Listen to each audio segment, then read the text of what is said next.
Hey guys, how's it going? Today I wanted to go over everything you need to know to start an Airbnb business here in 2021. So let's start with the basics. So you're going to be looking for a property to buy. Are you going to buy a single family home? Are you going to buy a condo? And are you going to buy land to put some units on, whether that is a glamp site, or if you're going to tow in some trailers, or if you're actually going to put maybe a small ADU unit you can build within, a couple months. So although I only have one Airbnb at the moment, I am looking to purchase a lot more, and I do have friends who have multiple Airbnbs who have kind of showed me the way before buying my first Airbnb. So right off the bat, I would definitely suggest going with a single family home, especially because you got to watch out for HOAs when you buy with condos, or if you're hacking condos, you got to make sure that HOA allows short-term rentals. A lot of places that do have HOAs allow 30-day rentals, but we want to make sure that we can host guests for 2 nights, 3 nights at minimum, so we can really get those prices and have people coming in and out and get your Airbnb business going. And I'm not saying that going with a single family home is the best way to do Airbnb, but for your first one, this might just be the right fit because it's not as much maintenance as getting land and putting units on it and going through the hassle of the city to get permits and or figuring out if the HOA actually does allow short-term rentals. Next, I want to talk about location. So we need to figure out if your next Airbnb is going to be by a national park in a city or in your town, or maybe it's in a smaller town right outside of your own personal town. But for your first one, I would definitely suggest buying close to home so you can really see what's going on, and if there's anything that you need to do, whether it's maintenance or meet contractors, you can be there in person and handle your first Airbnb. As I said before, my personal residence, my Airbnb is right outside of Sequoia National Park. I love this trend and theme that's going on with national parks. I get a lot of inspiration from Rob Built, the YouTube channel. Rob, thank you. Does a great job buying properties and short-term rentals, and really does a good job explaining Airbnb and his process and where he's buying all over the US, which to me, that's super exciting. Maybe a city's exciting for you, but yeah, definitely want to expand my portfolio like he is. But for your first one, I'd definitely say buy close to home. All right, so you've determined what kind of property you want to buy, whether it's condo, single family, or a piece of land, and you've determined the location. Now it's time to buy the property. Look in those locations. You want to see what the market's doing. Again, I would highly recommend you go with a realtor that you know, or someone you know, trusts and likes, and always has your best interest. A lot of the times that's a key part with buying your first property, or any property at that matter. But you want to determine which area and property, and when you're buying, I would highly recommend using AirDNA. So you can sign up for AirDNA and spend a few dollars for a certain area, and what it allows you to do, it's going to take into account all of the Airbnb data, Google data, a lot of other things, and give you a market analysis for your Airbnb location. And even better, this is so cool, guys, you can put in your address and it can give you similar listings below and kind of give you a ballpark of what AirDNA thinks your property is going to do in revenue, which for you, that's perfect because this is going to be a business for you. And you need to know roughly how much it's going to bring in and what your expenses are. So first of all, I'd start with AirDNA when you're buying your property, and make sure you're looking up the rules and regulations again before you pull the trigger. So along with AirDNA, you need to put together a small business plan. This is my thoughts. A lot of people go their different routes, but I want to put together all the expenses, my down payment, my closing costs on the house, as well as having enough reserves for the first 6 months or even a year, and any repairs that might come up. So number 4, it makes me cringe. You want to furnish the house. So with my property in Sequoia, I learned the hard way. As you can see in my other videos, I decided to order off Amazon, and it took me a long time to put together some furniture, and I also had some things stolen. So this to me kind of gives me a little bit of anxiety, sweating a little bit, but you want to furnish the house. This is going to probably take you around 2 weeks. There's going to be a lot of things you forget. Just like in my other video, I highly recommend going to a local furniture store that's close by and delivers, and just picking out rooms, furniture that they have, and they can deliver it to you, and it's already set up. All you got to do is drag it in the rooms and make it look pretty. So once they've delivered those beds, mattresses, end tables, desks, whatever, you want to go to Home Goods and get everything else: cookware, fake plants, anything you need, pictures, and just do a couple runs at Home Goods and load up your truck and take it to the house and decorate it.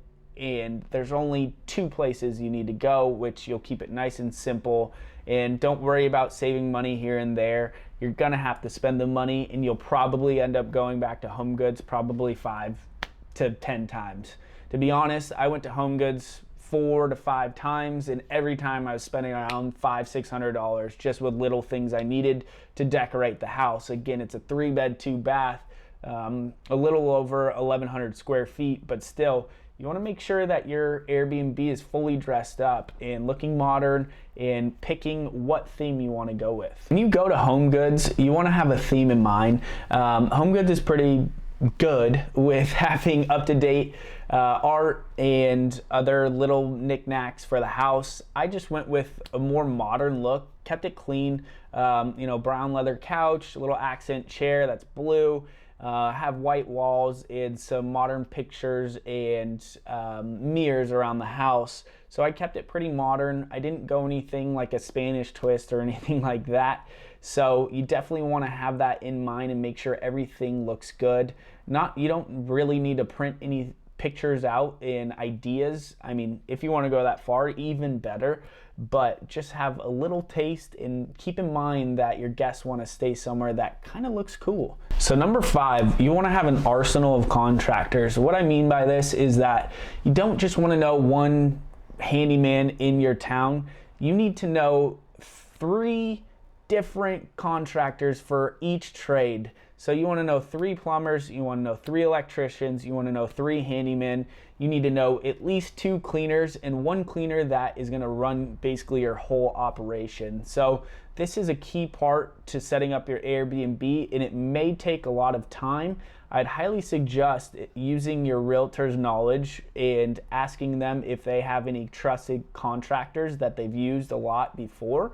This is a good place to start. Again, if you're in your local area, maybe you already have those contractors, or maybe your parents or friends are contractors, and they can do some of the plumbing work or electrical things that will break around the house, and you want to have them in your back pocket. Just make sure your contractors are reliable and that they answer their phone, especially when you are in a pinch, and this will happen. Something will break in the house, and you're going to freak out because your next guest is coming within 3 hours, and you don't want to get a bad review. So you're going to be calling these handymen, plumber, electrician, to get in there and get in there right away to fix whatever needs to be fixed. So you want to make sure that they're responsive and they are really paying attention and doing a good job. Lastly, there's a reason why you got into the Airbnb business. I'm sure you've heard that the returns are insane, and or you just want to host people and give people a great place to stay, which is better.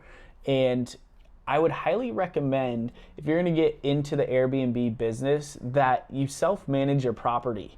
I only say this because a lot of management companies, no matter where you're at, they know that Airbnbs get high returns, so they're going to be taking more from you. And what I mean by this is, from what I've found personally, any Airbnb management company, they're going to be taking anywhere from 15 to 30%. 15's on the very low end. I should probably say 20 to 30%, which is really, really high. Again, you got in this Airbnb business for a reason, so take time to learn the business.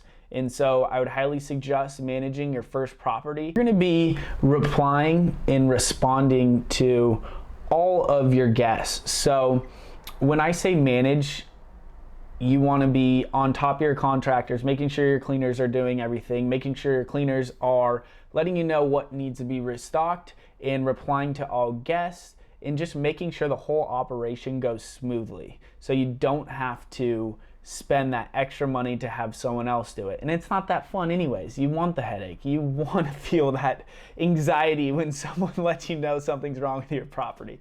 I'm just kidding. Having your Airbnb automated as much as possible is highly recommended. So we'll go over a couple of steps that I think that'll help you automate your business. First, I want to start with getting a Ring doorbell. I have a Ring doorbell and I have the motion sensor come up on my phone every time someone comes in and out of the property. I like having this, although it's kind of annoying and maybe it does add a little bit more anxiety when your phone starts to ring and someone's making motion by your door, but it lets you know when guests arrive and how many guests have arrived, and also if the cleaners have been there. Sometimes cleaners forget. They get very busy with their other Airbnbs. Hopefully they don't, but it could happen. And if they haven't arrived by a certain time, you can call them up and let them know that your guests are arriving soon and remind them that the property needs to be cleaned. So that'll help you automate your business. Keyless entry is another thing that will help you automate your business. So there's a lot of keypads out there that will change codes with every new guest, which A, keeps your guests safe, B, it's automated because it will directly send to your clients, and C, it looks good. I don't personally have this automation on mine. I'm pretty old school actually, kept it simple, and I just have a keypad key lock box with a code with the front door key in it, and I tell my guests to take the key with them on their whole trip so no one else can get into that lockbox and take the front door key. So at all times they have that key. I haven't had any problem with that, so when the guests check in, or the day before they check in, I send them a really long email or text letting them know with the check-in instructions and about the house and about the location of the property and anything in there that if towels are stolen, if anything's broken, there will be fees that will be initiated with Airbnb. So check-in, you can definitely use the automated keypad to have your clients get in. I think in the future, Airbnb will make this mandatory, especially with a lot of incidents going on lately with Airbnb. Not to scare you, but I'm just giving you my opinion.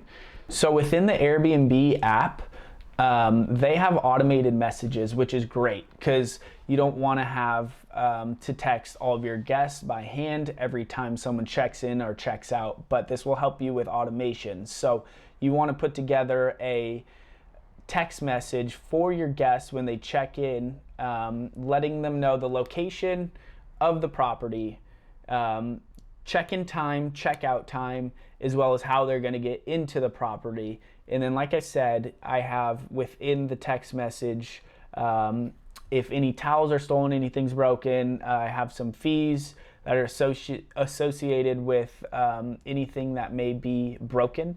And I also let them know that they are close to the national park and some other places they can eat, and a full list of things. If you want to see exactly what I send out, let me know in the comments and I can basically send you my message that I send to my guests.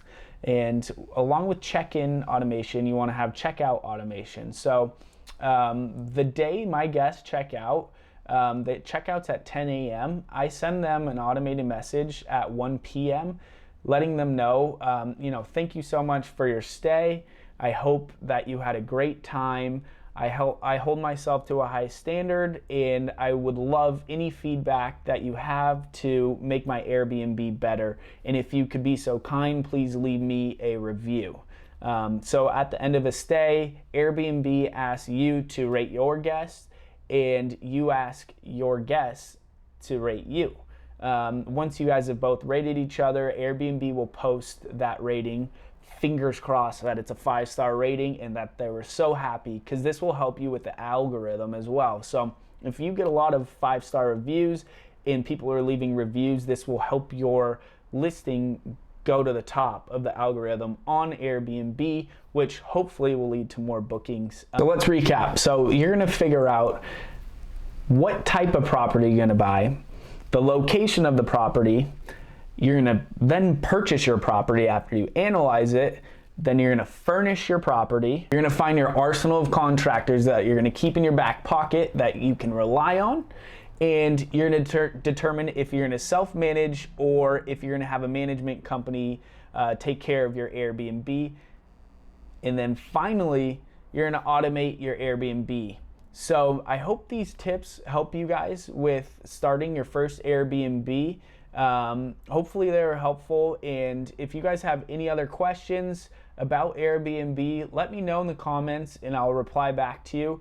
I think these are great steps to put your first foot forward and purchase your Airbnb. I know after I purchased mine, I'm super happy and I've been doing really well on my Airbnb, and it's been a learning process, and I've learned a lot from YouTube as well as other friends who have a lot of Airbnbs. So hopefully this was helpful. I'm trying to share some of my knowledge, and I'm taking knowledge from other people to present to you guys. So thank you guys so much for watching, and please like, subscribe, and I'll see you in the next video.